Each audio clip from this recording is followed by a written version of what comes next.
नमस्कार दोस्तों, welcome to learning is a process. आज हम पढ़ेंगे क्लास 8 हिस्ट्री चैप्टर 5, जिसका नाम है व्हेन पीपल रेबल। रेबल होता है विद्रोह करना या बागी बन जाना। तो ये कब की बात है? 1857। और उसके बाद की बात हम इस चैप्टर में पढ़ेंगे। Policies and the people, policies और लोग। In the previous chapter you looked at the policies of the east India company. हमने पिछले चैप्टर में कुछ पॉलिसीज के बारे में पढ़ा था जो ईस्ट इंडिया कंपनी ने भारतीय लोगों के लिए बनाई थी। And the effect they had on different people, और उनके क्या प्रभाव हुए अलग अलग लोगों पे, जैसे कि kings, queens, peasants, landlords, tribals, soldiers were all affected in different ways. ये जितने भी लोग थे ना, ये सब लोगों के ऊपर कुछ ना कुछ प्रभाव कंपनी की वजह से पड़ा था जो अच्छा नहीं था। You have also seen how people resist policies and action that harm their interest or go against their sentiments। देखो, हाँ, आप लोगों ने और ये तो देखा ही है पिछले चैप्टर में कि लोग कैसे उनके खिलाफ खड़े हो जाते थे, विद्रोह में खड़े हो जाते थे, लड़ाइयाँ करने शुरू हो जाते थे। तो ये सब क्यों होता था? क्योंकि उनको उनकी पॉलिसीज़ पसंद नहीं आती थी। Nawabs lose their power. देखो, नवाब्स कौन होते हैं? जो लोग, जैसे राजा है ना, दिल्ली में राजा हुआ करते थे, सुल्तान हुआ करते थे, तो उनके जो रिप्रेजेंटेटिव होते थे छोटे छोटे प्रोविंसेस में, उनको नवाब्स बोला करते थे। Since the mid 18th century nawabs and rajas had seen their power erode. देखो, मध्य 18वीं शताब्दी के बाद की बात है कि नवाब और राजा लोग जो थे, उनकी पावर, उनकी ताकत जो थी, वो क्या हो रही थी? इरोड हो रही थी, यानी खत्म होती जा रही थी। They had gradually lost their authority and honour. धीरे धीरे उनकी जो सत्ता और उनकी जो सम्मान था, वो दोनों ही खो रहे थे। Residents had been station in many courts. Residents जो थे, जो ब्रिटिशर लोग होते थे ना, वो कोई ना कोई अपना मेंबर रख देते थे हर एक राजा के दरबार में। तो वो क्या कर रहे थे? अभी वो उनके कोर्ट में आके उनकी दखल अंदाजी कर रहे थे काम में। The freedom of the ruler reduced. अब जब भी ब्रिटिश लोग अपना इंटरफेरेंस कर रहे थे, उस वजह से जो राजा लोग थे, उनकी स्वतंत्रता जो थी कम हो चुकी थी। Their arm forces disbanded and their revenue and territories taken away by stages. देखो, उनकी जो आर्म फोर्सेज थी, यानी कि देखो, जो वो क्या करते थे, हर एक राजा की अपनी आर्मी हुआ करती थी ना, अब उनसे वो छीन ली गई थी। और उनकी जो रेवेन्यू होते थे, टैक्स वगैरह, और उनकी जो जगह थी, वो सारी उनसे धीरे धीरे से एक एक कर करके वो छीन रहे थे स्टेजेस में। एक बार ये काम किया, दूसरी बार दूसरा काम किया।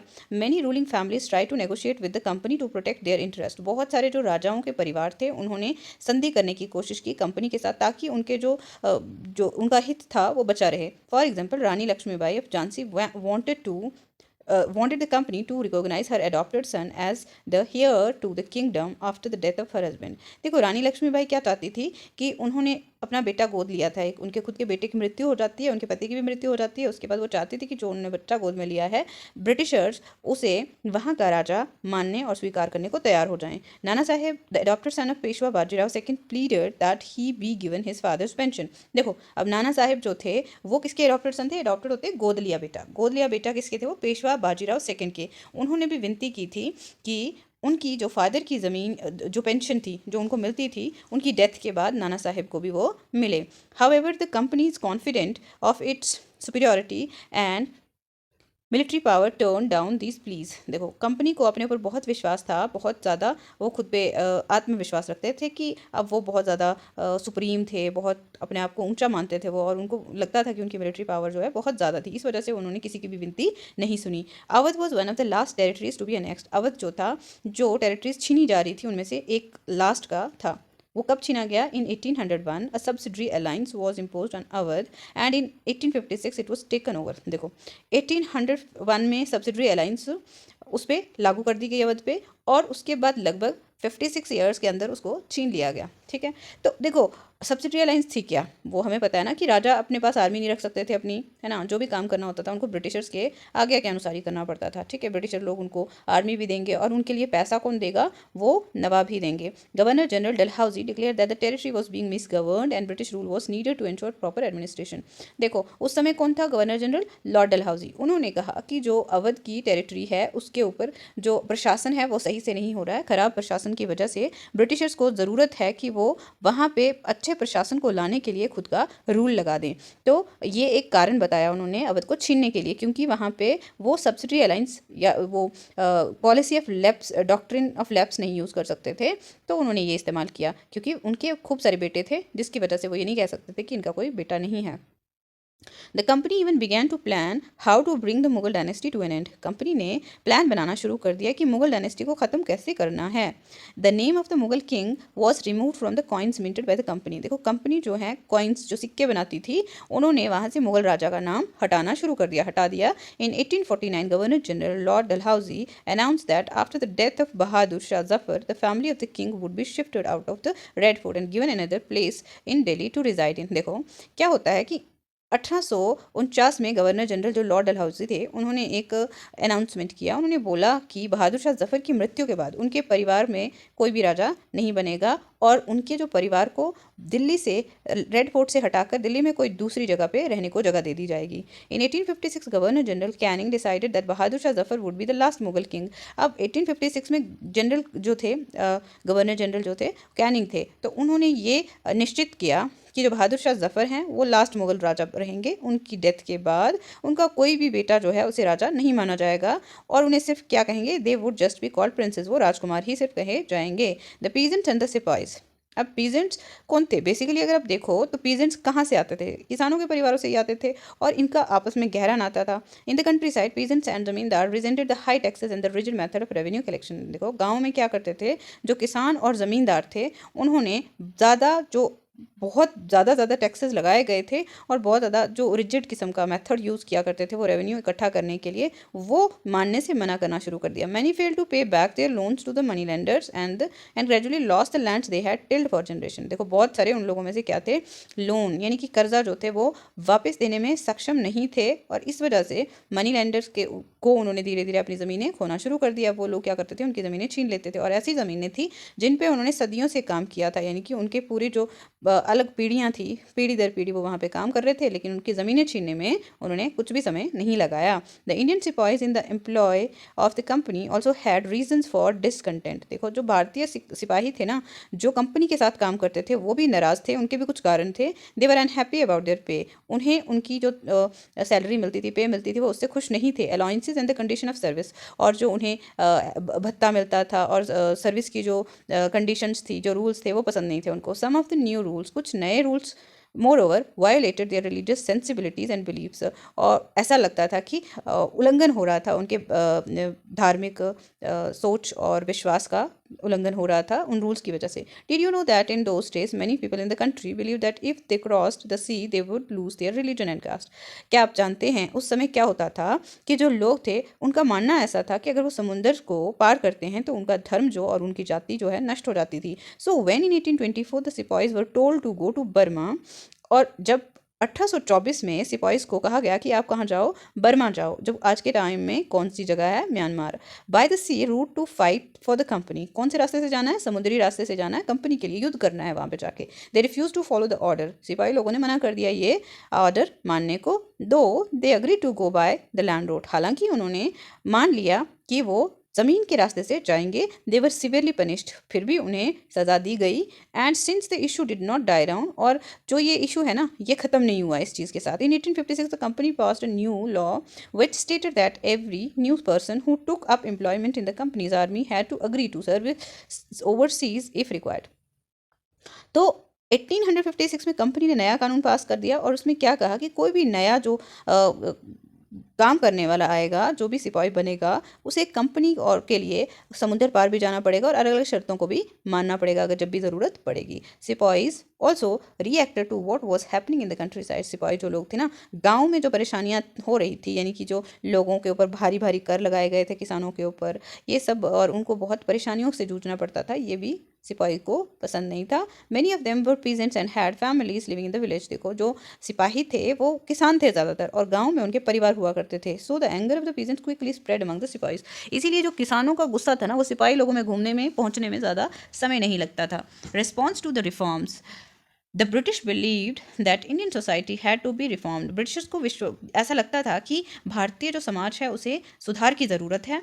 Laws were pass to stop the practice of sati and to encourage the marriage of remarriage of widows, और कुछ कानून पास किए गए सती को ख़त्म करने के लिए। यानी कि सती क्या होता है, एक स्त्री जो है अपने पति के मृत शरीर के साथ जिंदा जल जाती थी, उसे सती कहते थे। या फिर विडो रीमैरिज यानी कि किसी विधवा का पुनर्विवाह। ऐसे प्रथाओं को लागू करने के लिए उन्होंने कानून पास किए। English language education was actively promoted. जो इंग्लिश भाषा में जो किसी लोगों को एजुकेशन देना है, पढ़ाई सिखाना है, ये सब इसके लिए बहुत ज़्यादा कोशिश की जाने लगी। After 1830 the company allowed Christian missionaries to function freely. जो 1830 के बाद कंपनी ने क्रिश्चियन मिशनरीज को आज़ादी से काम करने के लिए मान लिए in its domain and even own land and property. उन्होंने कहा कि क्रिश्चियन मिशनरीज कौन थे, ऐसे लोग थे जो क्रिश्चियनिटी को फैला रहे थे, फैलाने की कोशिश कर रहे थे। तो उन्हें भी कंपनी ने कहा कि आप लोग यहाँ पे रह सकते हैं, ज़मीन रख सकते हैं और जायदाद भी बना सकते हैं। In 1850 a new law was pass to make conversion to Christianity easier. और 1850 में एक नया कानून पास होता है जिसमें क्रिश्चियनिटी में कन्वर्जन यानी कि जो इंसान क्रिश्चियनिटी में बदल जाए उसका प्रोसेस आसान कर दिया। This law allowed the Indian who had converted to Christianity to inherit the property of his ancestor. इस कानून के तहत ये भी था कि भारतीय लोग जो भी क्रिश्चियनिटी को अपना लेते हैं, जो क्रिश्चियन बन जाते हैं, तो उन्हें उनके पूर्वजों की ज़मीनें बिना किसी शर्त के दे दी जाएंगी और प्रॉपर्टी भी मिल जाएगी उनको उनकी। Many Indians began to feel that the British were destroying their religion. बहुत सारे भारतीय लोगों को ये लगने लगा कि ब्रिटिश लोग क्या हैं, उनके जो है धर्म का नाश करने की कोशिश कर रहे हैं। Their social customs and there traditional way of life, उनके जो सामाजिक रीति रिवाज हैं और जो उनके पारंपरिक जीवन जीने की शैली है उसके ऊपर प्रहार करने की कोशिश कर रहे हैं Britishers. There were of course other Indian who wanted to change existing social practices. बहुत सारे ऐसे भारतीय भी थे उस समय जो वहाँ पे प्रैक्टिसेस थे, यानी कि जैसे सती कहो और विडो के साथ जो मिसबिहेवियर होता था, इनके अगेंस्ट बहुत सारे लोग भी थे तब। If you will read about these reformers and reform movement in chapter 6। हम जब चैप्टर 6 पढ़ेंगे ना, उसमें हम इन में से कुछ समाज सुधारक लोगों के बारे में और उनके द्वारा चलाए गए मूवमेंट्स के बारे में पढ़ेंगे through the eyes of the people. अब किसके, लोगों की आंखों देखा हाल जो है वो हम पढ़ेंगे। To get a glimpse of what people were thinking those days. हमें कुछ थोड़ा बहुत हाईलाइट देखना है, कुछ ऊपर ऊपर से देखना है कि ब्रिटिश लोग क्या सोचते थे ब्रिटिशर लोगों के राज के बारे में। यहाँ पे सोर्स दिया हुआ है, the list of 84 rulers given here are excerpt from the book Majha Pravas. एक बुक है जिसका नाम मझा प्रवास है, महाराष्ट्रियन बुक है ये। तो इसमें क्या लिखा है, written by the Vishnu Bhatt. किसने लिखी है, विष्णु भट्ट गोडसे ने। ये कौन थे, एक ब्राह्मण फ्रॉम विलेज इन महाराष्ट्र। ये एक ब्राह्मण थे एक गाँव में महाराष्ट्र के। And he and his uncle had set out to attend a yajna being organized in Mathura। और ये दोनों जो थे, ये विष्णु भट्ट गोडसे और उनके अंकल जो थे, वो कहाँ जा रहे थे, यजना होने जा रहा था, कहाँ पे, मथुरा में।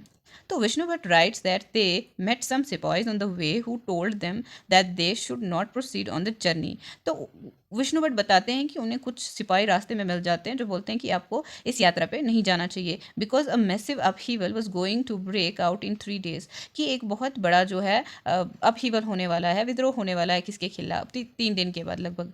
तो द सिपाहीज सेड, सिपाहीज कहते हैं, the English were determined to wipe out the religions of the Hindu and the Muslims. अब सिपाही बताते हैं कि जो इंग्लिश थे उन्होंने पूरी तरह से तैयारी कर रखी थी कि वो हिंदू और मुस्लिम लोगों का जो धर्म है उसको क्या करेंगे, बिल्कुल साफ कर देंगे, ख़त्म कर देंगे। They had made a list of 84 rules and announce these in a gathering of all big kings and princes of in Calcutta. देखो उन्होंने क्या बनाया, एक लिस्ट बनाई है किसकी, 84 रूल्स की, ठीक है, 84 कानूनों की एक लिस्ट बनाई है ब्रिटिशर्स ने कि जहाँ उन कानूनों को कितने लोगों को, अलग अलग किंग्स जो हैं कैलकाटा में इकट्ठे होकर उनको बताया गया। They said that the king refuse to accept these rules and warn the English of dire consequences and massive upheavals if these are implemented. देखो ये लोग, राजा लोग जो हैं इसके सभा में जाते हैं और ये ब्रिटिशर्स को कहते हैं कि ये जो लिस्ट के रूल्स की है वो मानने नहीं वाले, अगर वो ज़बरदस्ती थोपने की कोशिश करेंगे तो वहाँ पे बहुत बड़े जो है वो एक युद्ध को आमंत्रित करने की कोशिश कर रहे हैं, यानी कि द्वंद्व हो जाएगा। That the kings all return to their capitals in great anger. और सारे राजा लोग जो हैं अपने अपने राज्यों में गुस्से के साथ वापस आ जाते हैं। All the big people began making plans. बड़े बड़े लोग जो हैं वो प्लान बनाना शुरू कर देते हैं। अब date was fix for the war of religion and secret plan had been circulated. देखो एक डेट फिक्स करी गई सीक्रेट प्लान के लिए और सर्कुलेट कर दी गई, कहाँ से, from a cantonment in Meerut by letters sent in different cantonment. एक कैंटोनमेंट जो मेरठ है वहाँ से अलग अलग कैंटोनमेंट, यानी कि आर्मी का जो यूनिट है वहाँ पे, वैसे ही दूसरी कैंटोनमेंट्स के लिए भी वो मैसेज भेजते हैं। देयर वाज नो वो सून एक्साइटमेंट इन एवरी रेजिमेंट, और जैसे ही मैसेज आता है तो बहुत सारे सभी रेजिमेंट्स में क्या है, एक उत्साह दौड़ उठता है। Another account we have from these days are the memories of the subedar Sitaram Pandey. हम दूसरा अकाउंट देखते हैं किसका है, सीताराम सूबेदार जो हैं पांडे, उनका दिखते हैं। Sitaram Pande was recruited in 1812 as a sipahi in the Bengal native army. Sitaram जो है 1812 में एक सिपाही के रूप में नियुक्त होते हैं बंगाल नेटिव आर्मी में। He serve the English for 48 years and retired in 1860। उन्होंने लगभग 48 साल जो है सेवा की थी ब्रिटिशर्स की, और 1860 में वो रिटायर हो जाते हैं। He help the British to suppress the rebellion was though his own son was a rebel and was killed by the British in front of his eyes. देखो वो जो थे ना, उन्हें ब्रिटिशर्स को सपोर्ट किया था जब विद्रोह हुआ था 1857 का, उन्हें उसे कर्ब करने में। हालांकि उनका अपना बेटा विद्रोही था और उसको उनके सामने मार दिया गया था। Recruitment he was persuaded by his commanding officer Norgate to write his memories. देखो एक कमांडिंग ऑफिसर थे उनके, किसके, सीताराम जी के, तो वो उन्हें कहते हैं कि अपनी यादों को वो लिखते जाएं किसी डायरी में। ही कंप्लीटेड द राइटिंग इन 1861 इन अवध। उन्होंने कब कंप्लीट की, 1861 में अवध में अपनी राइटिंग को कंप्लीट किया। और and Norgate translated it into English and had to publish under the title From Sipahi to Subedar। नॉरगेट ने इसे इंग्लिश में ट्रांसलेट कर दिया और पब्लिश किया एक किस टाइटल के साथ, सिपाही टू सूबेदार नाम का टाइटल दे करके है।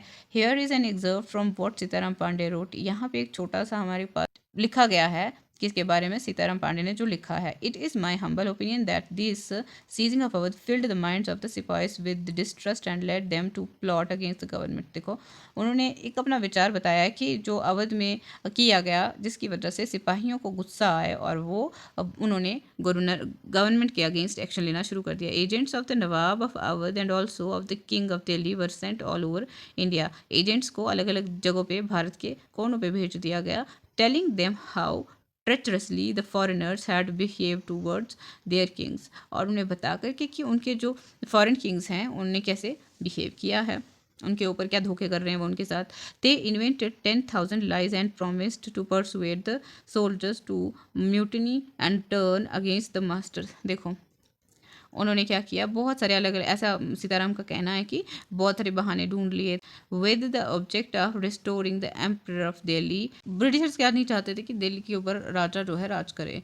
दे maintain that this was wholly within the army's power if the soldiers would only act together and do as they were advised. तो उनको लगता था कि ये सब तभी हो सकता है जब जो सोल्जर्स हैं वो एक साथ हो जाएं और एडवाइस करें उन लोगों को। It chanced that about this time the Sarkar sent parties of men for each regiment to different garrison for instruction in the use of the new rifle। देखो ये कहा गया कि जो सरकार ने अलग अलग आदमी लोगों के लिए, अलग अलग रेजिमेंट्स के लिए उन्हें क्या भेजा, कुछ राइफल्स वगैरह भेजी हैं, ठीक है। These man perfumed the new drill for some times until a report got about by some means or the other।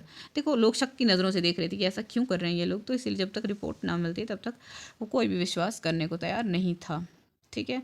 That the cartridges used for these new rifles were greased with the fat of the cows and pigs. देखो ऐसा अफवाह फैलाई गई थी कि cow और pig का fat जो है लगा दिया गया है, और जिस वजह से लोगों के मन में काफ़ी आक्रोश बढ़ता गया। And there was soon excitement in every regiment. और इस वजह से सभी जगह बहुत ही एकदम से हल्ला मच गया, शोर मच गया कि ये सब हो क्या रहा है। Some man pointed out that 40 years service nothing had ever been done by the sarkar in insult their religion. देखो कुछ लोग सरदार की ही बेइज्जती करते हैं, वो कहते हैं कि उन्होंने 40 साल में भी कुछ भी नहीं सीखा, उनके दिमाग में कोई भी ऐसी चीज़ नहीं आई, उन्हें कुछ भी नहीं बताया। Interested parties were quick to point out that the great aim of the English was to turn us all into Christians। तो कुछ लोगों को लगता था कि जो इंग्लिश है उनका मकसद है कि वो हम सबको क्रिश्चियन बना दें। And they had therefore introduced the cartridges in order to bring this about, since both Mohammedan and Hindus would be defied by using it। तो उन्होंने कहा कि सबको वो क्रिश्चियन बनाना चाहते थे, ठीक है। Since both Mohammedan and Hindus would be डिफाइड by using it. इसीलिए जो हिंदूज जो थे और मोहम्मदन थे ऐसे वो उनको बुरी नज़रों से देख रहे थे। The colonel sahib was of the opinion that the excitement which even he could not fail to see would pass off. तो जो क्लोनल साहिब हैं वो कहते हैं कि उनके विचार के हिसाब से जो है कि राजकुमार काफ़ी छोटे थे, ठीक है, as it had done therefore before, and he recommended Matt to go to my home. तो कहाँ पे मिलते हैं वो? मेरे घर में। म्यूटनी बिकम्स अ पॉपुलर रेबलियन, कैसे म्यूटनी जो है एक पॉपुलर रेबलियन बन जाता है?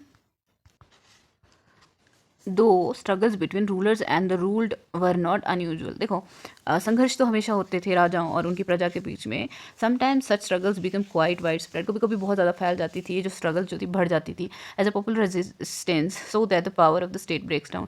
तो रेजिस्टेंस के रूप में सामने आते थे, रुकावट के रूप में, ताकि जो है पावर जो है, ताकत जो है स्टेट की थोड़ी कम हो जाए और लोगों की परेशानियों को वो समझना शुरू करें। A very large number of the people began to believe that they have a common enemy and rise up against the enemy at that time.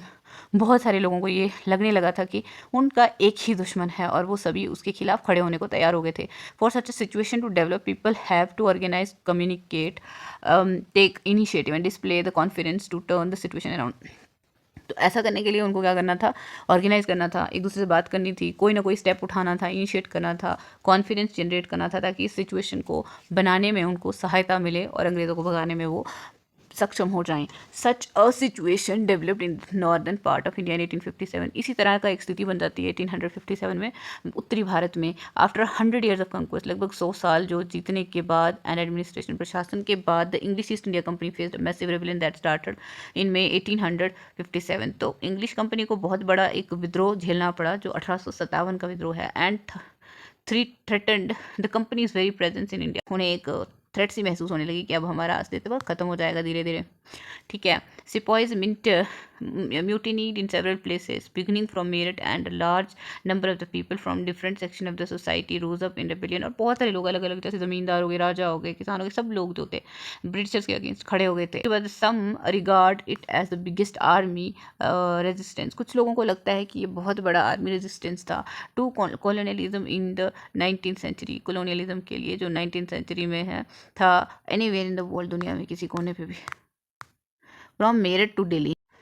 On 8 April 1857, a young soldier Mangal Pandey was hanged to death for attacking his officers in Barakpur।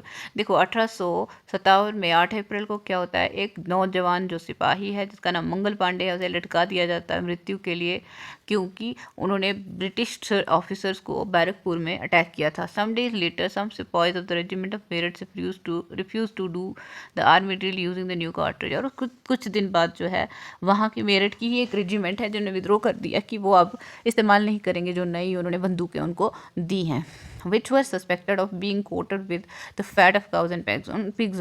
उनको लगता था कि ये जो guns हैं इनके आगे से जो कवर है वो या तो सुअर की चमड़ी या तो फिर किसकी चमड़ी से, या तो गाय की चमड़ी से उनको आगे से कोट किया जाता था।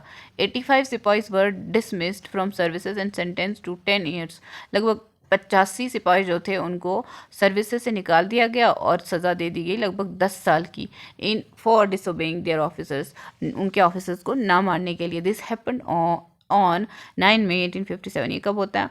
9 मई 1857 में हो जाता है ये। The response of the other Indian soldiers in Meerut was quite extra ordinary. जो रिस्पॉन्स था ना, जवाब था भारतीय सिपाहियों का मेरठ में, और वो काफ़ी एक्स्ट्रा ऑर्डिनरी था, बहुत अलग था। On 10 May the soldier march to the jail in Meerut and release the imprison sipahi. 10 मई को जो सिपाही हैं वो जेल की तरफ जाते हैं मेरठ में, और वहाँ से जितने भी लोगों को कैद किया गया था उन्हें निकालने की कोशिश करते हैं, निकाल देते हैं।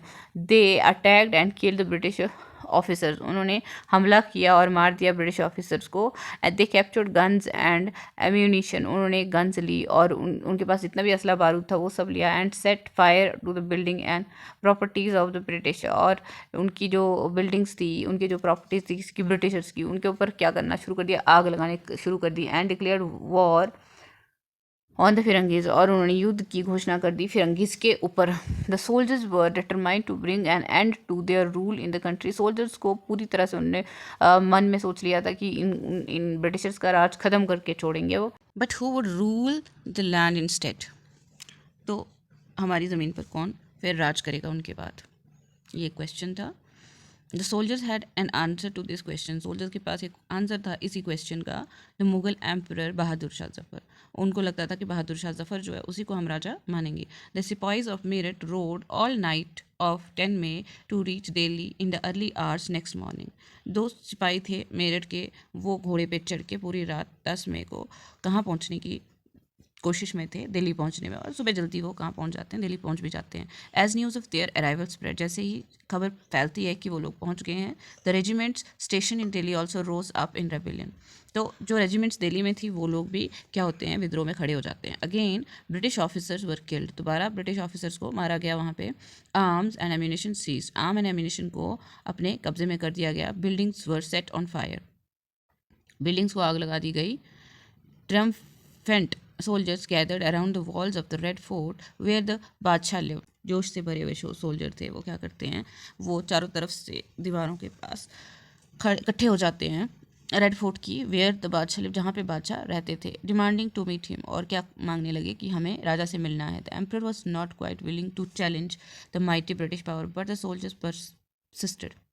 देखो एम्परर जो था वो कोई भी नहीं चाहते थे कि इतनी बड़ी ताकत ब्रिटिशर्स को वो किसी भी तरह से कोई चैलेंज करें, लेकिन जो सोल्जर्स थे वो मानने को तैयार नहीं थे। They forced their way into the palace and proclaim Bahadur Shah Zafar as their leader, अब वो ज़बरदस्ती घुस जाते हैं पैलेस में और बहादुर शाह जफर को अपना लीडर जो है, अपना नेता चुन लेते हैं। The ageing emperor had to accept this demand, अब बूढ़े हो रहे राजा जो थे उन्हें उनकी ये डिमांड माननी पड़ी। He wrote letters to all the chiefs and rulers of the country, उन्होंने चिट्ठी लिखी सारे चीफ्स को और राजाओं को देश के, to come forward and organise a confederacy of the Indian states to fight the British, सभी को बुलाया, कहा कि आप लोग एकजुट हो जाइए और ब्रिटिशर्स के खिलाफ लड़िए।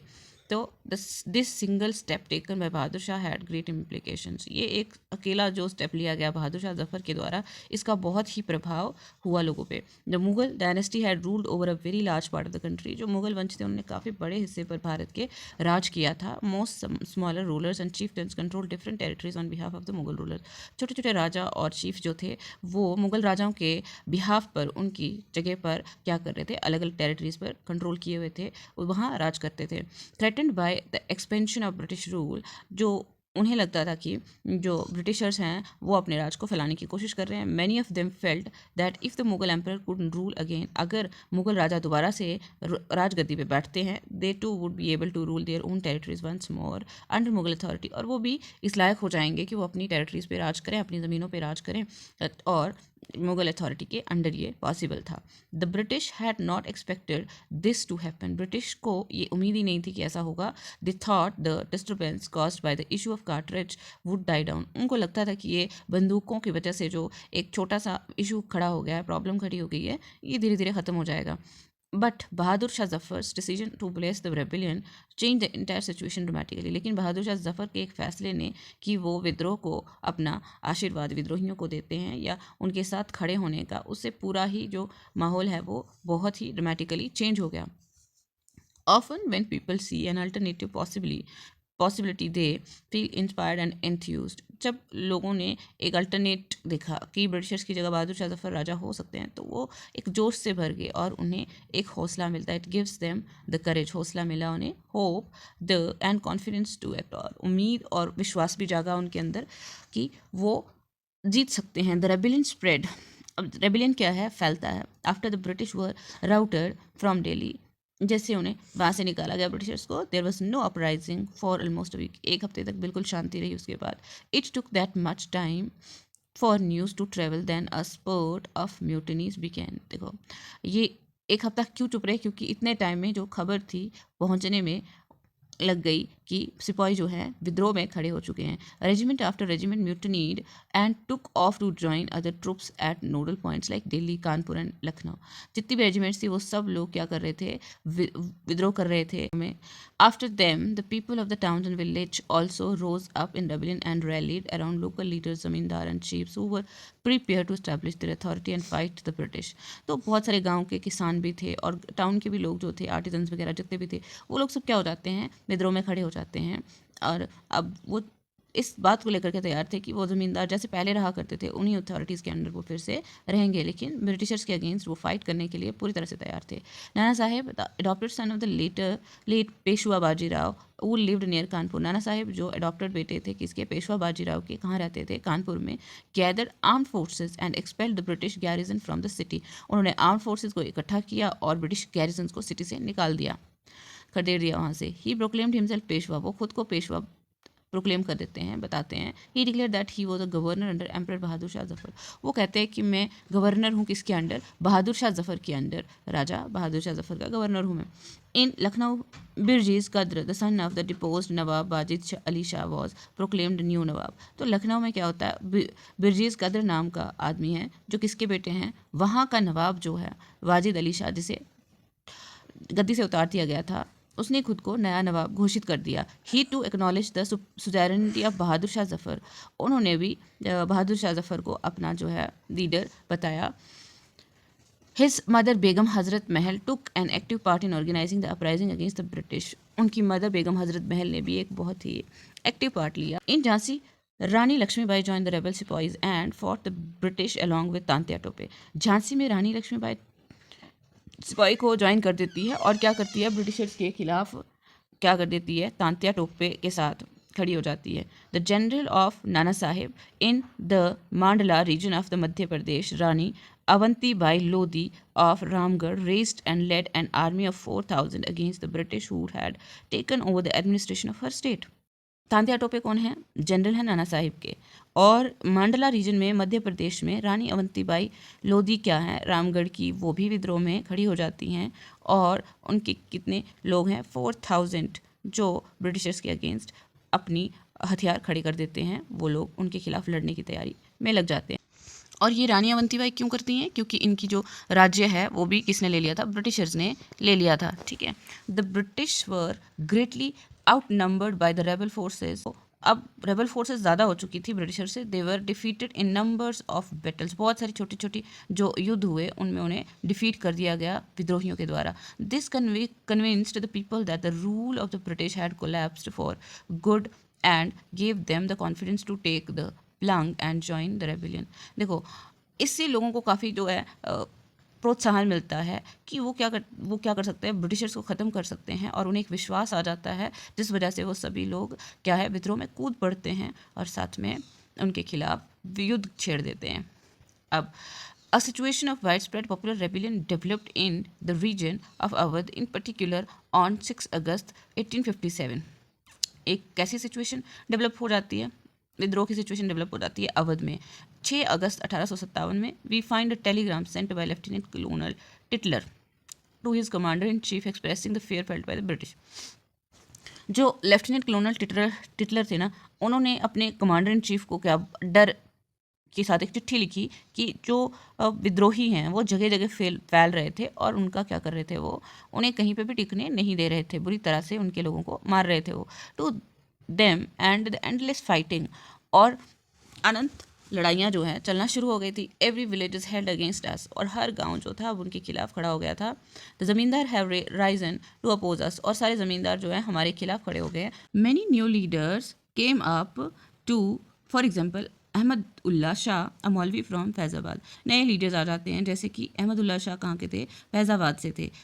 प्रोफेसीड that the rule of the British would come to an end soon, और उन्हें भविष्यवाणी कर दी कि जल्दी ही जो ब्रिटिश रूल है वो ख़त्म हो जाएगा। He caught the imagination of the people and raised a huge force of support, और उन्हें लोगों की जो इमेजिनेशन थी, जैसा वो चाहते थे कि ब्रिटिश रूल ख़त्म हो जाए, और फिर लोग उनकी बात सुन करके वो खूब सारी फोर्सेस इकट्ठा होकर उन्हें सपोर्ट करने को तैयार हो जाते हैं। He came to Lucknow to fight the British in Delhi. A large number of Ghazis or religious warriors came together to wipe out the white people. तो वो कहाँ आ जाते हैं, लखनऊ में आ जाते हैं ब्रिटिशर्स के साथ लड़ने के लिए। और क्या होता है, दिल्ली में बहुत बड़े नंबर पे गाजी लोग जो हैं या फिर धार्मिक योद्धा जो जिसे कह सकते हैं, वो इकट्ठे होकर वहाँ से गोरे लोगों को भगाने के लिए तैयार हो जाते हैं। Bakht Khan, a soldier from Bareilly, took charge of a large force of fighters who came to Delhi. देखो, बख्त खान थे, कहाँ के थे वो, बरेली से थे। उन्होंने दिल्ली में क्या कर दिया, लीडर बन गए वो वहाँ के विद्रोह के, और ब्रिटिशर्स के अगेंस्ट लड़ना शुरू कर दिए। ही बिकेम अ की military leader of the rebellion, वो एक बहुत मुख्य लीडर बन गए मिलिट्री के विद्रोह में। In Bihar, an old zamindar Kunwar Singh joined the rebel sepoys and battled with the British for many months.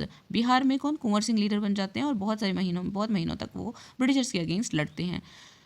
Leaders and fighters from across the land join the fight, जो योद्धा थे, जो लड़ाकू थे, जितने भी थे पूरे देश के, वो युद्ध में कूद पड़े थे। तो कंपनी फाइट्स बैक। अब इतना समय हो गया था कि लीडर्स वगैरह सभी लोग अलग अलग जगहों पे युद्ध हो रहे थे, तो कंपनी क्या करती है, कंपनी में कोई रिएक्शन देने की तैयारी में थी। वो क्या करती है, unnerved by the scale of the upheaval, the company decided to repress the revolt with all its might. अब क्या हो गया था, कंपनी के अंदर, कंपनी को भी बहुत क्रोध था, और वो भी बहुत क्रोध की वजह से कंपनी किसके खिलाफ खड़ी हो जाती है, जो रिवोल्ट कर रहे हैं, जो विद्रोह कर रहे हैं, उनको पूरी तरह से दबाने कुचलने के लिए। It brought reinforcement from England, passed new laws so that the rebel could be convicted with ease. तो अब उन्होंने ताकत कहाँ से लाई, इंग्लैंड से, रानी से परमिशन ली और नए कानून पास करवाए ताकि जो जितने भी विद्रोही थे उनको उनके ऊपर इल्ज़ाम आसानी से लगाए जा सकें और उन्हें दबाया जा सके। And then moved into the storm centres of the revolt, और अलग अलग जहाँ पे भी सेंटर थे, जहाँ पे भी विद्रोह के केंद्र थे, वहाँ चले गए सभी लोग। Delhi was recaptured from the rebel forces in September 1857। अब दोबारा से दिल्ली के ऊपर ब्रिटिशर्स ने कब्जा कर लिया सितंबर 1857 में। The last Mughal emperor Bahadur Shah Zafar was tried in the court and sentence to life imprisonment. जो अंतिम राजा थे बहादुर शाह जफर, उनको कोर्ट में ट्राई किया गया। He and his wife Begum Zeenat Mahal were sent to prison in Rangoon in October 1858। अब जो बहादुर शाह जफ़र थे, उन्हें पहले तो कोर्ट में उनके खिलाफ केस हुआ, उसके बाद उनकी बीवी और उन्हें जो है कैद की सज़ा मिल जाती है। कहाँ पे, रंगून में। अक्टूबर 1858 में उनको भेज दिया जाता है। Bahadur Shah Zafar died in the Rangoon jail in November 1862। अब उनकी डेथ हो जाती है बहादुर शाह जफ़र की, क्योंकि वो बूढ़े थे, इसीलिए 1862 में वो मर जाते हैं। The recapture of Delhi however did not mean that the rebellion die down after that. अब दोबारा से उन्होंने जब दिल्ली को कब्जा कर लिया, इसका मतलब ये बिल्कुल भी नहीं था कि जो विद्रोह था वो पूरी तरह से खत्म हो गया। इसके बाद people continue to resist and battle the British. लोगों ने विद्रोह करना जारी रखा ब्रिटिशर्स को, और युद्ध भी उनके साथ अच्छे खासे किए। The British had to fight for 2 years to suppress the massive forces of popular rebellion. Britishers को लगभग 2 साल लग गए इस युद्ध में, उन्हें जो विद्रोह को नष्ट करने में, समाप्त करने में लगभग 2 साल का समय लग जाता है ब्रिटिशर्स को। लखनऊ वॉज टेकन इन मार्च 1858। लखनऊ को 1858 में अपने कब्जे में ले लेते हैं वो। Rani Lakshmibai was defeated and killed in June 1858। और रानी लक्ष्मीबाई को हरा दिया गया और मार दिया गया जून में 1858 में। अ सिमिलर फेट अवेटेड रानी अवंतीबाई। इसी तरह का हाल कुछ रानी अवंतीबाई का भी होता है। Who after initial victory in Kheri chose to embrace death when surrounded by the British on all sides. देखो, शुरुआत में रानी अवंतीबाई को कहाँ विजय मिली थी, खेरी में, और अंत में वो जब ब्रिटिशर्स उनके चारों तरफ उन्हें घेर लेते हैं तो उन्होंने मृत्यु को स्वीकारना अच्छा समझा। Tantya Tope escaped to the jungles of the central India and continue to fight a guerrilla war with the support of many tribal and peasant leaders। Tantya Tope हैं जो वो जंगल में घुस जाते हैं, सेंट्रल इंडिया के, मध्य भारत के जंगलों में घुस जाते हैं और वहाँ से गुरीला वारफेयर करते हैं। गुरीला वारफेयर छुप छुप के वार करते थे वो, किसके ऊपर, ब्रिटिशर्स के ऊपर। किसकी मदद से, जो वहाँ के आदिवासी लोग थे और किसान लोग थे, उनके लीडर के रूप में। ही वॉज कैप्चर्ड, उन्हें पकड़ा गया। ट्राइड एंड किल्ड इन अप्रैल 1859 में, उन्हें पकड़ के उनके ऊपर केस चलाया गया और उसके बाद उन्हें 1859 में मृत्यु दे दी गई। Just as victories against the British had earlier encourage rebellion. जैसे जो शुरुआत में विजय होती है किसकी, जो हमारे देश के लोग थे, विद्रोही थे, उस जीत की वजह से वो लोग क्या हो जाते हैं, प्रोत्साहित हो जाते हैं। The defeat of rebel forces encourage डिजर्शंस।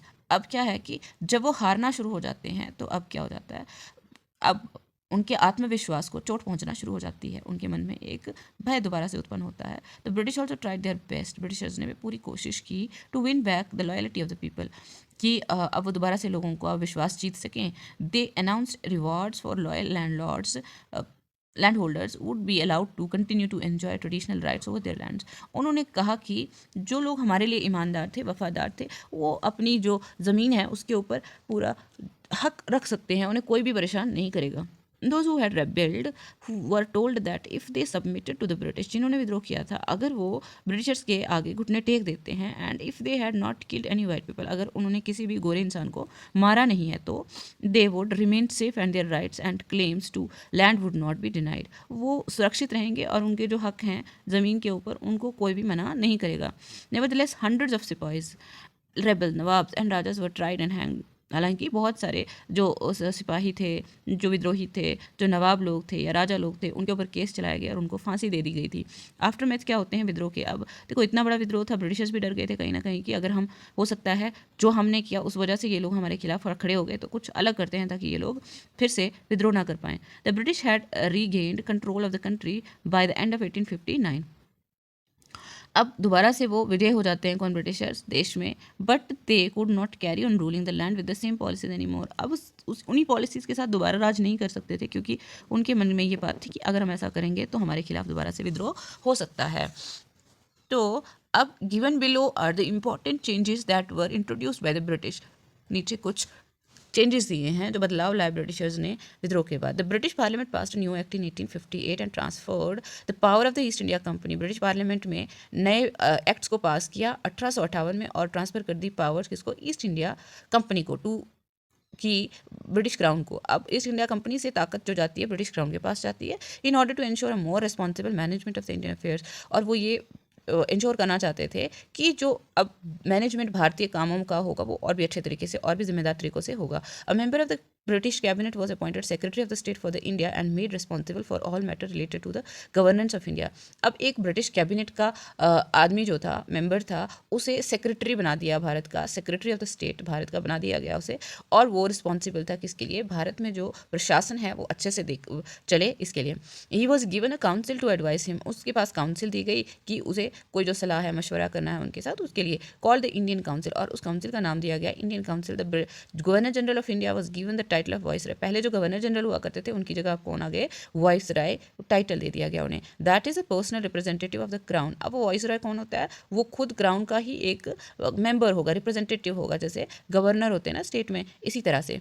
Through these measures the British government accepted direct responsibility of ruling India. तो इन सब नए जो बदलाव हैं, इससे जो ब्रिटिश गवर्नमेंट क्या है पूरी तरह से जिम्मेदारी ले लेती है गवर्नमेंट को संभालने की भारत में।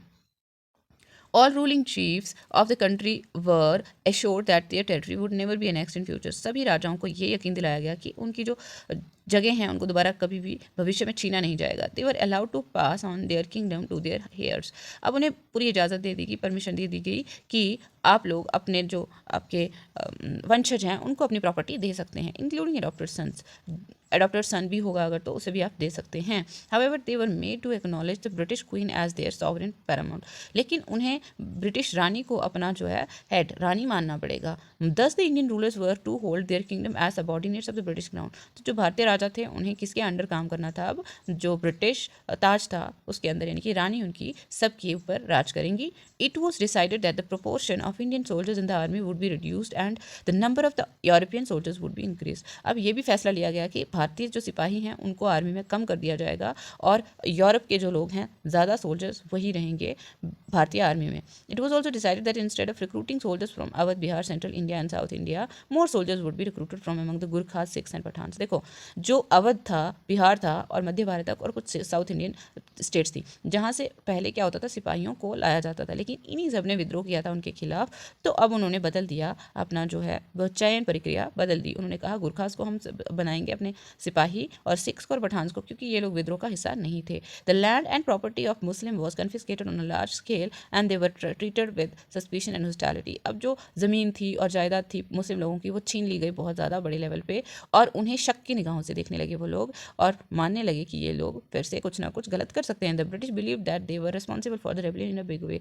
ब्रिटिश को ये विश्वास था कि जो मुस्लिम थे वो जिम्मेदार थे विद्रोह के बड़े लेवल पे होने के। The British decided to respect the customary religious and social practices of people in India. देखो क्या हो जाता है कि सती और विडोरी मैरिज जैसे एक्ट पास करने के बाद लोगों के जो रिजिड लोग थे, ऑर्थोडॉक्स थे, जो अंधविश्वासी या रूढ़िवादी लोग थे, उनको काफ़ी ज़्यादा ठेस पहुंची थी। तो अब वो कहते थे कि हम किसी भी आपके सोशल कस्टम को छेड़ेंगे नहीं। Policies were made to protect landlords and zamindars and give them security of right over their land. अब नई पॉलिसीज बना दी गई किसके लिए, जो ज़मीन के बड़े बड़े ऑनर थे, लैंडलॉर्ड्स थे, ज़मीन थे, ताकि उनके जो हक हैं ज़मीन के ऊपर उनकी सुरक्षा बनी रहे, कि वो अपनी ज़मीन को खोने के डर से ना जिए। Thus a new phase of history began after 1857। तो इस तरह से जो नया इतिहास का एक दौर शुरू हो जाता है 1857 के बाद ब्रिटिशर्स के रूल का। ये देखो ये जो है ये क्या थे, रिवोल्ट के सेंटर थे।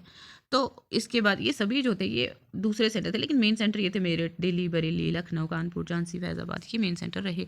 यहाँ पे विद्रोह बहुत ही तगड़े लेवल पे हुआ। अब खुर्दा अपराइजिंग क्या था, ये एक केस स्टडी है, इसको पढ़ लेते हैं हम। Much before the event of 1857 there had taken place another event of a similar nature at a place called Khurda in 1817। देखो 1857 के इवेंट के पहले जो है एक ऐसा ही इवेंट होता है, कहाँ पे, खुर्दा नाम की जगह पे 1817। देखो ऐसा ही विद्रोह खड़ा हुआ था तब भी वहाँ। Here it would be instructive for us to study that event and reflect to on how resentment against the colonial policies of the British had been building up since the beginning of the 19th century in different parts of the country। देखो 1817 की बात है, वहाँ पे खुर्दा में ऐसा होता है, तो ये हमें बताता है कि बहुत पहले से जो है ब्रिटिश पॉलिसीज के अगेंस्ट देश में विद्रोह की भावना उठने शुरू हो गई थी। Khurda a small kingdom built up in the late 16th century in the south eastern part of the Orissa. एक छोटा सा साम्राज्य था ये, कहाँ पे 16वीं शताब्दी में बनाया गया था। साउथ ईस्ट जो उड़ीसा का पार्ट है वहाँ पे बनाया गया था। Was a populace and well cultivated territory consisting of 105 गढ़s। एक बहुत ही यहाँ पे घनी आबादी वाली जगह थी, और यहाँ पे क्या होता था, अच्छा खेती बाड़ी होती थी। वहाँ 105 गढ़ थे यहाँ पे खिले थे, और 60 large and 1109 small villages at the beginning of the 19th century. तो ये 60 जो बड़े और 1109 छोटे गांवों से मिलाकर ये 19th सेंचुरी में बनता था। Its king Raja Bir Kishore Dev had to earlier give up the possession of 4 parganas. तो उन्हें 4 परगनास की जो अपना हक था उन्हें छोड़ना पड़ा था ये, ठीक है, किसको, राजा बीर किशोर देव को। क्यों, superintendents of the Jagannath temple and the administration of 14 Garjats princely states. देखो ये जगन्नाथ टेम्पल की जो है देख रेख करते थे, और जो 14 परगनास थे वो उनके अंडर थे। To the Marathas under compulsion. और अब धीरे धीरे इनका जो है युद्ध होता है मराठा लोगों के साथ, और उन्होंने कितने लिए थे, 14 गढ़ जात ले लिए थे उनसे, किससे, यानी खुर्दा लोगों से, मराठा लोगों ने, ठीक है, उन्हें ज़बरदस्ती देने पड़े थे वो। हिज सन एंड सक्सेसर, उनका बेटा और उनका जो वंशज था Mukunda Dev second was greatly disturbed with this loss of fortune. तो ये जो 4 जगह उनको देनी पड़ी थी, और इनका जो उनको रेवेन्यू भी उन्हीं को देना पड़ता था, तो इससे काफ़ी ज़्यादा मुकुंद देव को बुरा लगा था। Therefore sensing an opportunity in the Anglo Maratha conflict. और ये जो एंग्लो मराठा कॉन्फ्लिक्ट चल रहा था उसमें उन्हें एक मौका दिखा कि हम अपने जो एरिया को है वापस ले सकते हैं। He had entered into negotiation with the British to get back his lost territories and the right over the Jagannath temple. अब उन्होंने क्या किया था, एक संधि कर ली ब्रिटिशर्स के साथ, ताकि उनकी जो ज़मीन है उन्हें वापस मिल जाए और जगन्नाथ टेम्पल का अधिकार जो है वो उन्हीं को मिल जाए। जगन्नाथ टेम्पल जो है काफ़ी ज़्यादा वहाँ पे पैसा था इस टेम्पल में, तो वो मराठा के अंडर आ चुका था। But after the occupation of Orissa in 1833, लेकिन उड़ीसा का जो ऑक्यूपाई कर लेना 1803 में, the British showed no inclination to oblige him on either score. तो जैसे ही उन्होंने कब्जा कर लिया उड़ीसा पे, तो फिर अब वो उन्हें कुछ भी नहीं मान रहे थे, किसको, जो भीमदेव सेकंड थे, ठीक है। Consequently and in alliance with other feudatory chiefs of Orissa and secret support of the Marathas, he try to assert his right by force. अब क्या था कि उन्होंने क्या कर दिया, दूसरे वहाँ के जो उड़ीसा के राजा थे उनके साथ एक अलायंस बनाया, एक संधि बनाई, और साथ में मराठाओं ने एक गुप्त रूप से उनकी सहायता की, और वो क्या चाहते थे कि उनके हक जो है उन्हें वापस मिल जाएं। तो this led to his deposition and annexation of his territories by the British. इससे क्या हो गया, उन्हें डिपोज कर दिया गया, निकाल दिया गया उनकी जो रियासत से, और उनकी जो टेरिटरीज थी वो छीन ली गई ब्रिटिशर्स के द्वारा। As a matter of the consolation he was only given the right of management of Jagannath temple with a grant amounting to a mere 1/10 of revenue of his former estate, and his residence was fixed at Puri। तो थोड़ी ऐसी सांत्वना के तौर पे Britishers ने उन्हें temple दे दिया कि लो आप टेम्पल का देख रेख करना, और लगभग उनको कितना रेवेन्यू आता था, एक का 10वां हिस्सा आता था उनके पास, ठीक है, बहुत ही कम, और उनको एक जगह दे दी गई पुरी में रहने के लिए। This unfair settlement commenced an era of oppressive foreign rule in Orissa. ये एक बहुत ही अनफेयर जो सेटलमेंट हुआ था, इससे क्या हो गया, फॉरेनर जो लोग थे, ब्रिटिशर लोग थे, उन्होंने काफ़ी ऑपरेशन शुरू कर दिया, दबाना कुचलना शुरू कर दिया उड़ीसा के लोगों को, which paved the way for a serious armed uprising in 1817। इस वजह से जो परेशान हुए लोग, भड़के हुए लोग, उन्होंने क्या करना की सोच ली कि वो अब उनके खिलाफ विद्रोह करेंगे। 1817 की बात है। Soon after taking over Khurda the British followed a policy of resuming services tenure. It bitterly affected the lives of the x militia of the state. तो जो जैसे खुर्दा को अपने कब्जे में ले लेते हैं ना, तो उन्होंने दोबारा से सर्विस टेन्योर यानी कि सेवाओं में किसको रखना है किसको नहीं रखना है उसके बारे में फिक्सिंग करना शुरू कर दिया। तो इससे जो जो मिलिशिया जो मिलिट्री में काम करते थे ना स्टेट के लोग, जब स्टेट के अंडर होते थे, वो लोगों की ज़िंदगी जो है काफ़ी ज़्यादा प्रभावित हो जाती है। और वो लोग थे कौन? वो थे पाइक्स। जैसे severity of the measures was compounded on account of an unreasonable increase in the demand of the revenue and also the oppressive ways of its collection। देखो अब प्रॉब्लम्स कहाँ से थी कि वो लोग रेवेन्यू बहुत ज़्यादा ले रहे थे उनसे और बहुत ज़्यादा परेशानी लोगों को झेलनी पड़ती थी क्योंकि रेवेन्यू वो दे ही नहीं पाते थे इतना ज़्यादा। Consequently there was large scale desertion of the people from Khurda between 1805 and 1817। इसका ये हुआ नतीजा कि जो लोग थे वहाँ पे वो क्या करते, गाँव छोड़कर चले जा रहे थे वहाँ से। 1805 और 1817 के बीच में बहुत सारे लोग जो है अपना जगह छोड़कर चले गए। ये तो British went for a series of the short term settlement. हालांकि जो ब्रिटिशर्स अब उन्होंने क्या करना शुरू कर दिया कि जो थोड़ी थोड़ी देर के लिए वो सेटलमेंट्स करने शुरू हो गए। Each time increasing the demand, और वो क्या करते थे, डिमांड हर बार ही बढ़ा देते थे। Not recognizing either the productive capacity of the land और the paying capacity of the ryots. अब वो ये बिल्कुल भी ध्यान नहीं देते थे कि इस ज़मीन में कितना उपज होती है और कितना लोग या ज़मीन जो किसान है वो हमें पे कर सकते हैं टैक्स। तो ऐसा कुछ भी नहीं देखते, तो बिना सोचे समझे वो डिमांड्स बढ़ाई जा रहे थे। No leniency was shown even in the case of natural calamities. हालांकि अगर कोई फेमाइन हो जाता है, फ्लड हो जाता है, ऐसे में कोई भी किसानों को रियायत दी नहीं जाती थी, उनके ऊपर कोई भी दया नहीं की जाती थी, उनसे टैक्स तो उतना ही लेते थे वो। Which Orissa was frequently prone to. देखो उड़ीसा एक कोस्टल स्टेट है, वहाँ पे फ्लड होते हैं और ज़मीन और फसलों का नाश होना कोई बड़ी बात नहीं थी, फसलें खराब हो जाती थी बहुत जल्दी। लेकिन अब जब उनके पास फसलें हैं ही नहीं तो वो कर कहाँ से देंगे, तब भी ब्रिटिशर छोड़ते नहीं थे कुछ भी। Rather lands of defaulters were sold off on scheming revenue officials और स्पेक्यूलेटर्स फ्रॉम बंगाल। देखो और वो क्या करते थे कि अगर कर नहीं दे पाता था कोई तो उनको डिफॉल्टर बना देते थे और उसके बाद उनकी ज़मीनें जो हैं बेच देते थे, किसको, या फिर रेवेन्यू ऑफिशियल को दे देते थे, या फिर किसको दे देते थे, जो लोग बंगाल से खरीदने के इच्छुक हुआ करते थे उनको दे देते थे। The hereditary military commander of the deposed king Jagabandhu Vidyadhar Mohapatra Bhramarbar Rai और Bakshi Jagabandhu as he was popularly known was once among the dispossessed landholders। One among, तो ये बख्शी जगबंधु जो थे ये भी उन्हीं लोगों में से एक थे जिनकी ज़मीनें छीन ली गई थी। He had in effect became a beggar, और वो एक भिखारी बन गए थे इस वजह से। And for nearly 2 years survived on voluntary contribution from the people of Khurda before deciding to fight off their grievance as well as his own. तो वो लोगों से मुश्किल से जो खाना है इकट्ठा करते थे भिखारियों की तरह, और लगभग 2 साल उन्होंने ऐसा ही किया। तो फिर उसके बाद उनकी जो परेशानियां हैं वो लोग उनको एड्रेस करने की कोशिश की उन्होंने। Over the year what had added to these grievances were. देखो साल दर साल क्या होता है कि इनकी जो परेशानियां बढ़ती जाती हैं। The introduction of sicca rupee silver currency in the region. अब कौन से पैसे लगा दिए उन्होंने वहाँ पे, चांदी के पैसे लगा दिए। तो the insistence on payment of the revenue in the new currency, an unprecedented rise in the prices of the foodstuff and salt, which had become far-fetched following the introduction of the salt monopoly, became of which the traditional salt makers of Odisha were deprived of making salt। देखो उन्होंने अलग अलग अत्याचार करने शुरू कर दिए, कहीं तो प्राइस बढ़ा दिए, खाना महंगा हो गया, ऊपर से करेंसी पैसे भी बदल दिए, चांदी के सिक्के इंक्लूड कर दिए। और उसके बाद जो वहाँ के लोग थे, अब कोस्टल एरिया है, समुद्र का किनारा है, वहाँ पे लोग नमक बनाने का काम करते थे, अब उनसे वो काम भी छीन लिया और ब्रिटिशर्स ने उसके ऊपर एक अपनी प्रभुता स्थापित कर दी। The auction of local states in Calcutta, अब उन बोलियाँ जो लोकल स्टेट्स की लगाना शुरू करी थी उन्होंने कैलकटा में, which brought in absentee landlords from Bengal in Orissa. अब कुछ लैंडलॉर्ड्स बंगाल से थे जो उड़ीसा के बन गए लैंडलॉर्ड्स, कि उनकी वहाँ पे वो आते कभी नहीं थे लेकिन थे लैंडलॉर्ड्स वहाँ के बनाए गए वो। Besides insensitive and corrupt policy system also made the situation worse. देखो ये बहुत ही क्या था, इनसेंसिटिव, कोई भी सेंसिटिविटी जब जहाँ जो इंसान होगा ही नहीं उसको क्या लगा होगा उन लोगों से, या उनसे क्या परेशानियाँ उनकी क्या समझेगा वो, और इससे सिचुएशन जो है बहुत ही ख़राब होती गई दिन ब दिन।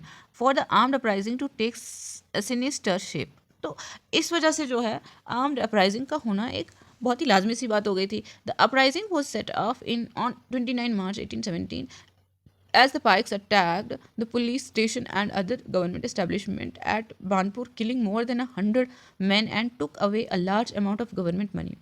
तो अब अपराइजिंग कब हो जाती है? 29 मार्च को 1817 में। और पाइक्स ने बहुत सारे पुलिस स्टेशन पे अटैक कर दिया, गवर्नमेंट के जितने भी ऑफिसर्स थे वहाँ पे अटैक करना शुरू कर दिए थे उन्होंने। वो जगह कौन सी थी? भानपुर में, ठीक है। बहुत सारे 100 से ज़्यादा लोगों को उन्होंने मारा और गवर्नमेंट मनी भी उन्होंने छीन ली। Soon its ripple spread in different direction with Khurda becoming its epicentre. और इसकी जो धीरे धीरे शाखाएं फैलने लगी थी अलग अलग जगहों पे, लेकिन जो खुर्दा था वो उनका क्या एपिसेंटर हो गया, यानी कि मेन केंद्र था वो उनका। The zamindar and ryots like join the paiks with enthusiasm. अब जो ज़मींदार थे और जो किसान थे उन्होंने भी इस विद्रोह को उनके साथ जुड़ गए, वो बहुत ही उत्साह के साथ, ठीक है। दोज हु डिड नॉट, जो उन्होंने नहीं किया, वर टेकन टू टास्क, उनके ऊपर काफ़ी ज़्यादा एक्शन लिया करते थे वो। A no rent campaign was also started. अब वो कहते थे कि हमें कोई भी कर, कोई भी किराया देना ही नहीं है ब्रिटिशर्स को। The British tried to dislodge the paiks from their enter entrenched position but fail. Britishers ने क्या कर दिया, उन्होंने पाइक्स को ख़त्म करने की कोशिश की थी उनकी पोजीशन से, लेकिन वो नाकामयाब हो गए थे। On 14 April 1817 Bakshi Jagabandhu leading 5 to 10,000 paiks and man of the Khurda tribe. और 1817 अप्रैल की बात है, बख्शी जगबंधु के पास कितने लोग थे? 10,000 पाइक थे और खुर्दा वो आदिवासियों को बिलोंग करते थे वो सारे। Seized Puri and declared the hesitant king, और वहाँ के जो राजा घोषित कर दिए गए, कौन? Bakshi Jagbandhu. Mukunda Dev second as there ruler, ठीक है। अब वो मुकुंदा देव क्या है, वहाँ के मेन राजा घोषित कर दिए गए। The priest of Jagannath temple also extended the Pikes there full support. अब जो जगन्नाथ टेम्पल के पंडित थे उन्होंने भी काफ़ी मदद की थी उन लोगों को, पाइक लोगों को विद्रोह में। Seeing the situation going out of the hand, ये जो स्थिति थी उनके हाथ से निकल रही थी ब्रिटिशर्स के, the British clamped martial law. तो जब उन्होंने सिचुएशन को अपने हाथ से निकलता हुआ देखा तो उन्होंने क्या लगा दिया? मार्शल लॉ लगा दिया, जैसे कि मिलिट्री का रूल लगा दिया। वो किसी को भी मार सकते थे, किसी को भी रोकबंदी लगा सकते थे। The king was quickly captured and sent to prison in Calcutta with his son, और जल्दी से राजा को पकड़ा गया और उनके बेटे के साथ उनको जेल में डाल दिया गया। The Bakshi with his close associate Krishna Chandra Bhramarbar Rai, Bakshi किसके साथ? एक अपने उनके क्लोज एसोसिएट थे जिनका नाम कृष्णा चंद्र ब्रह्मरा बार राय था, उनके साथ tried to cut off all communication between Cuttack and Khurda as the uprising spread to the southern and the northern western part of the. तो उन्होंने काफ़ी कम्युनिकेशन तोड़ना चाहा, ठीक है, खुर्दार्स और कटक के बीच। और अब अपराइजिंग जो थी, विद्रोह जो था, काफ़ी साउथ वाली पोर्शन में फैल चुका था, नॉर्थ वेस्ट वाली पोर्शन में फैल चुका था। Consequently the British sent major general Martindale to clear off the area from the clutches of the paiks. तो वहाँ पे ब्रिटिशर्स किसको भेजते हैं? मेजर जनरल मार्टिनडेल को भेजते हैं, ताकि वो पाइक्स का वहाँ से जो है सफाया कर सकें, वहाँ से ख़त्म कर दें पाइक्स को। While at the same time announcing rewards for the arrest of the Bakshi Jagabandhu and his associates. और लोगों को इनाम का घोषण भी कर दिया, उन्होंने घोषित कर दिया कि अगर बख्शी जगबंधु को पकड़ने में उनकी मदद करें तो उन्हें इनाम दिया जाएगा। In the ensuring operation hundreds of Pikes were killed. तो इस ऑपरेशन में जो है बहुत सारे पाइक्स को मारा गया। Many fled to deep jungle, बहुत सारे जंगलों में भाग गए। And some return home under a scheme of amnesty, और हमदर्दी के तहत बहुत सारों को वापस भी लाया गया। 10 by 1817 the uprising was mostly contained, और 1817 मई तक जो है जो विद्रोह था उसे ख़त्म कर दिया गया था लगभग। However outside Khurda it was sustained by Bakshi Jagabandhu with the help of supporters like Raja of Kujang and the unflinching loyalty of the paiks until his surrender in May 1825। तो बख्शी जगबंधु दूसरी जगहों से, अब खुर्दा स्टेट से नहीं, दूसरी जगहों से जहाँ जहाँ से मुमकिन होता था, वो राजा जैसे राजा कुजुंग थे, उन्होंने उनकी मदद की थी, और पाइक्स की बहुत ज़्यादा मदद थी उन लोगों को, उनको बख्शी जगबंधु को। तो लगभग 1825 तक विरोध करते ही रहे, और 1825 में वो पकड़े गए थे। On their part, the British henceforth adopted the policy of leniency, indulgence and forbearance towards the people of Khurda. तो इस वजह से जो है ब्रिटिशर्स को ने काफ़ी ज़्यादा जो है विनम्र पॉलिसी अपनाई, उन्होंने उनको समझने का कोशिश की ताकि जो है खुर्दा फिर से उनके खिलाफ खड़े ना हो जाएं। The price of salt was reduced, अब जो नमक की जो कीमत थी उसे कम कर दिया गया। And necessary reforms were made in the police and the justice system, और जो ज़रूरी बदलाव थे पुलिस में और फिर न्याय प्रणाली में उसमें भी लाए गए। Revenue officials found to be corrupt were dismissed from services and former land holders were restored to their lands. अब जो रेवेन्यू ऑफिशियल्स थे, जो लोग कर इकट्ठा करते थे ऑफिसर्स, उनको अगर उनमें से किसी ने भी करप्शन की होती या कोई भी करप्ट होते ठीक है, उनको क्या कर दिया गया, निकाल दिया गया, और जो पुराने लैंडलॉर्ड्स थे उनको उनकी जगह वापस दे दी गई। The son of the king of Khurda, Ramchandra Dev three, was allowed to move to Puri and take charge of the affairs of the Jagannath temple. अब रामचंद्र देव थर्ड जो है, भीम सेकंड के बेटे थे, उन्हें कहा गया कि आप जगन्नाथ में जाकर पुरी में रहना शुरू करें, और जगन्नाथ जो मंदिर है उसका जो अधिकार आप ही के क्षेत्र में आएगा। ठीक है, विद द ग्रांट ऑफ ₹24,000, उन्हें 24,000 रुपये देते थे वो। ठीक है, in sum it was the first such popular anti British armed uprising. तो पहला सबसे जो अपराइजिंग हुआ था ना, विद्रोह हुआ था बड़े लेवल पे ब्रिटिशर्स का, वो यही था। तो ये उड़ीसा में हुआ, which had for reaching effect on the future of the British administration. इसके बहुत सारे गहरे असर थे ब्रिटिश प्रशासन के ऊपर, फ्यूचर के लिए पड़े थे वो, उन्हें बहुत सारे बदलाव करने पड़े थे। In that part of the country, उस हिस्से में ही किए उन्होंने। To merely call it a Paik rebellion will thus be an understatement. इसे हम अगर पायक विद्रोह ही कहें तो ये एक छोटा सा स्टेटमेंट हो जाता है, ये बहुत ही छोटे लेवल पे कर देने वाली बात होती है इस विद्रोह को, क्योंकि ये विद्रोह बहुत दूर तक चला, बहुत लंबे समय तक चला, और बहुत सारे लोगों ने इसमें अपना कंट्रीब्यूशन दिया था। तो इस वजह से ये विद्रोह भी एक बहुत ही बड़े लेवल पे किया गया विद्रोह के रूप में माना जाता है। इसी के साथ हमारा चैप्टर समाप्त होता है। मिलेंगे नेक्स्ट वीडियो में एक्सरसाइज वर्क के साथ, तब तक आप लोग पढ़ते रहिए, बढ़ते रहिए। धन्यवाद।